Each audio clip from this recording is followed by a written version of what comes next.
Lord, pagalingin mo ako, Lord.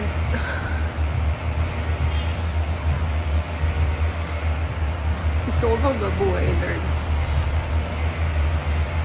Tagalin mo lahat ng pain na mga nararamdaman namin na hindi dapat sa parte ng katawan namin.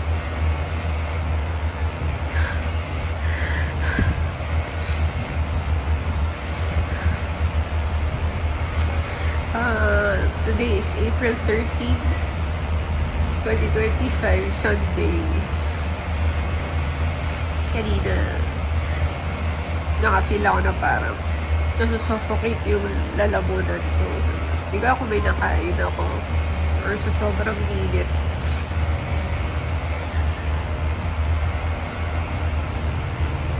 Nagpawis ako kanina. Isip ko sa sobrang init nga rin. Unang iniisip, kunin yung nebulizer, kumuha ng tubig, tsaka yung salt. Nakapag-nebulizer naman ako. Tapos, naalala ko yung emergency kit. Kung nasan yung pang BP, tsaka yung oxygen. Nung una, 142/79.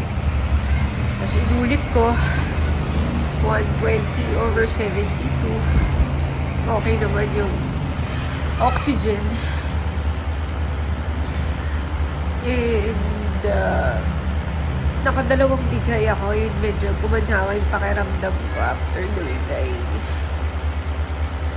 Tapos nag-nebulizer ulit ako ng water tsaka salt. And, yun, nag-browse sana ako ng, sa Facebook. Tapos may nakita akong video. And, naiyak ako. Siguro gusto ko mag-release. Emotional.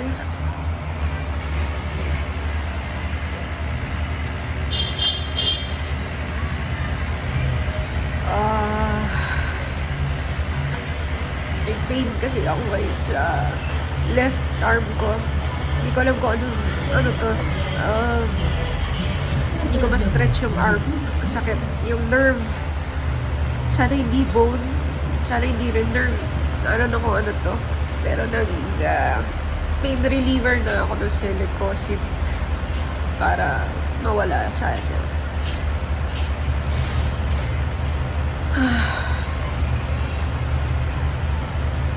Sana maging okay na ako. Ngayon, nag-body massager ako. Para mag-blood flow lang yung sa katawan ko. Dino-document ko lang ako ng experience ko today.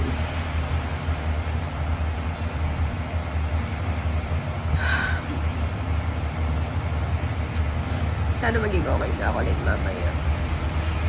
Mas okay yung hinga ko.